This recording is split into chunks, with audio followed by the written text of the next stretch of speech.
We check in with Landon Aydlett over at the National Weather Service for your work week weather forecast. Cast. Good Good morning. Is morning. it do the mic thing? Good morning. I think Can you hear that? there are a lot of echoes. Echo. There, I think Do Jason you hear fixed it. me okay? Yeah. How you doing? I'm doing good. Do you hear me okay? I hear a lot of Perfect. echoes. No, we got you now. They Perfect. fixed it. Okay, good. Well, it's not a bad morning this morning. It's a pretty average weekend. We had some spotty showers over the weekend, but not a washout. So it's just very seasonal, and that's what we're going to be looking at the rest of the week.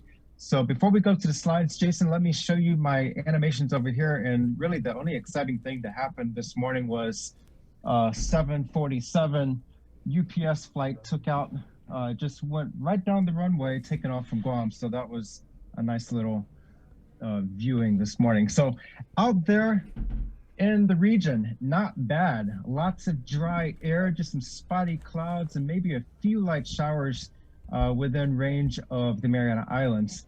But there's more action, and it's farther south, and it's going to stay there near Palau. They had a lot of gusty winds, upwards of about 4 inches of rain and wind gusts up to 35 knots yesterday. So they've had some heavy weather down there, and those are the greens and the reds and the convection here in the infrared satellite imagery. None of that for us, and we don't expect to have any of that for quite a while, as it's going to be high and dry for the region, at least through most of this week into the weekend. We could see a little brief passage of clouds and some light showers, maybe midweek and then again around the weekend, but that's about it. I'm going to go to the water vapor imagery. This is showing the atmospheric water moisture in the atmosphere. These yellows, that's all the dry air. The blues and the whites, those are the more tropical wet air mass down there. So there's Guam right there in the yellow zone. It's very dry here, and that's the good news. All the moisture is going to be primarily at the low level. So what showers we do see, they will be light to moderate intensity. They'll come and go pretty quickly. We don't expect any widespread rainfall or any thunderstorm lightning potential.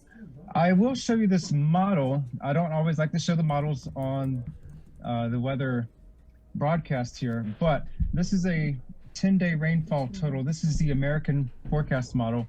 And when we hover over Guam, we're seeing rainfall totals over the next 10 days of around half an inch. So not that much. But when you go down to Palau and Yap, you see a lot more rain. That's with those tropical convection, the deep convection down there. And this model has them hovering about 11 to 12 inches of rain over the next 10 days. However, another model, the European model, that shows significantly less rainfall for the region. So we have to take that into account as we put out our forecast.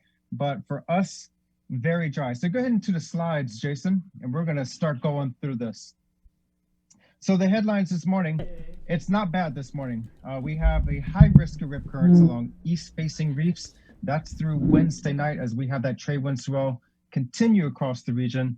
The Guam fire danger is high, and because of the dry weather pattern in place, that fire danger will steadily increase. So what grass fires we've seen over the last couple of weeks, there's been a few of them so far on Guam. We'll see that possibility increase in the coming weeks and next couple months. Across Micronesia, high surf advisory continues for Chuuk, Pohnpei, and Coast Rice states. Small craft advisory continues for Chuuk and Pohnpei, and a drought information statement remains in effect for Kapinga, Maringi, and Pohnpei as their severe drought persists, but things are improving. Next slide. Just a reminder for east-facing reefs, this is for the high risk of rip currents. That's areas including the northern tip of Retidian Beach on eastward towards Anderson, Taragi Beach, on down to Paget, Marlborough Cave, Pago Bay, and then on down towards Jeff's Pirates Cove, Telefofa Bay, and Inarajan Bay. That's where your highest risk of rip currents will be. And that's primarily due to the dominant trade wind swell that's coming in from the east. Next slide. So current conditions, it's been balmy this morning compared to where we were a week ago, where it was down to around 70, 71, 72 degrees in the morning. It was 79 degrees this morning when I came into the office about 4:30. So warm and tropical out there. East winds around 10 miles per hour, mostly clear skies and dry. The records for this yesterday in history was 89 degrees set in 1999 and 70 degrees for a record low set in 1973. And those are the records for the day in history. Normal, again, is 75 and 85. Rainfall, not much. Since January 1st, we are now up to 4.81 inches. Normal rainfall was about 6 inches. And the record was set back in 1963 at 2.87 inches. Next slide. This is the polar orbiting satellite showing the winds over the ocean surface. Those blues up near Tinian, Saipan, and Rota, those are 10 to 15 knots of wind over the open waters. The stronger winds are near Guam and southward across Micronesia, where you're seeing 15 to 20 knot winds. And the yellows, where you have bursts of 20 to 25 knots. That's where the heaviest winds and the weather is right now. So once you get above around 12 to 13 degrees north latitude, it's much quieter weather up there, much drier. And we're going to see that trend generally through the remainder of this week. Next slide. Combined seas this morning are about 5 to 7 feet. That's going to increase just a little bit Wednesday, Thursday, and Friday.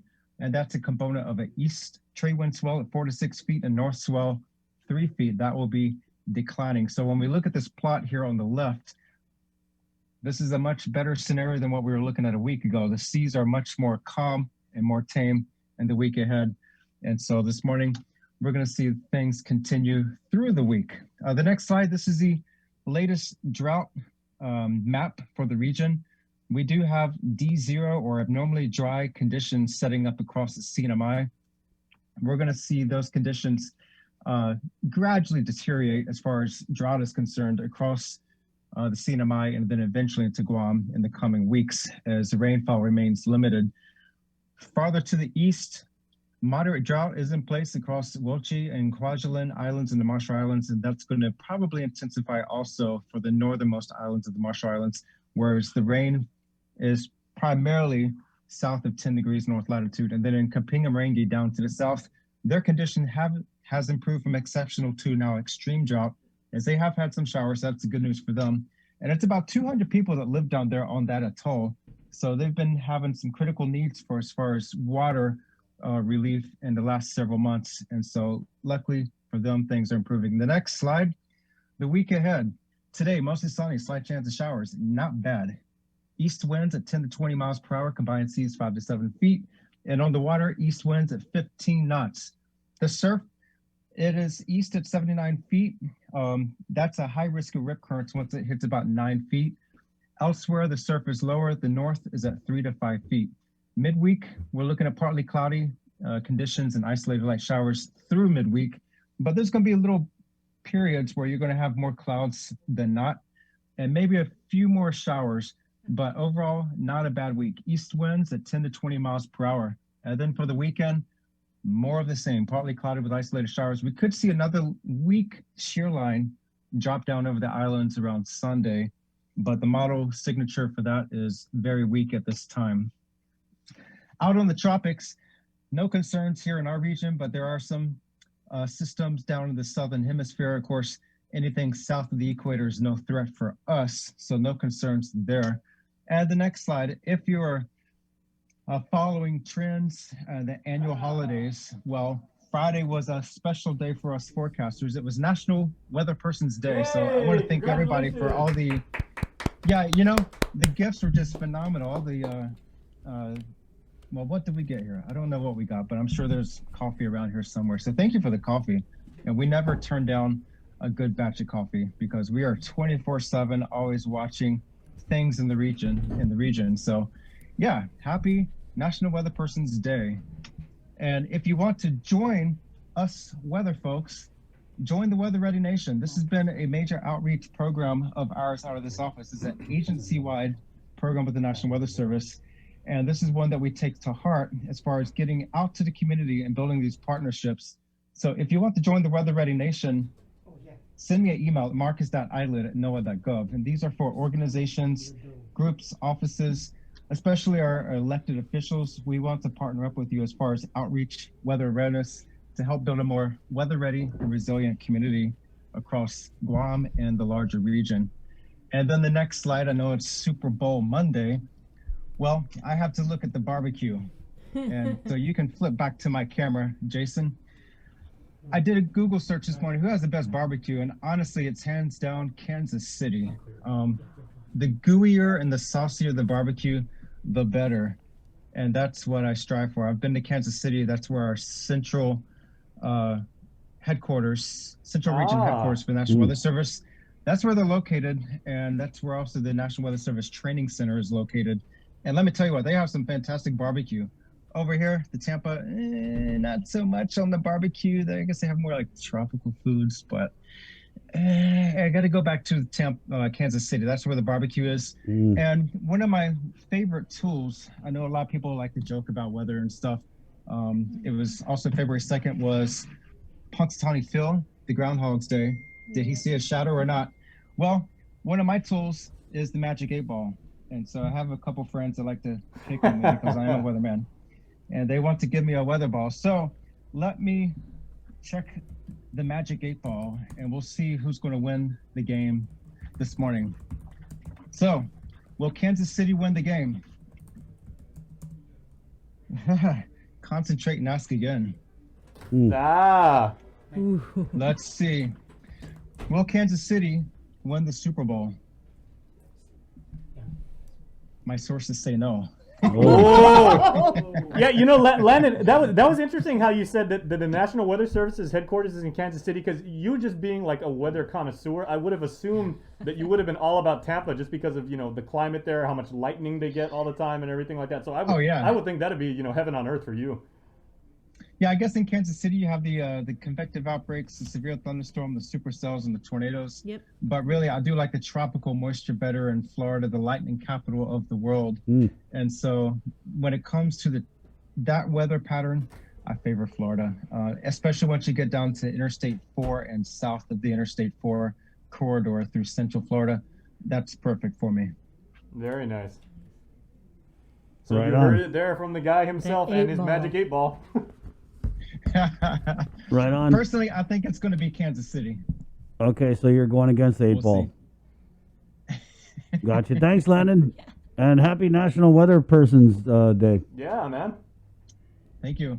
Okay, take care. Take it easy, my man. Landon Aydlett of the National Weather Service, live in the KUAM News Zoom room. Always a great time for work week.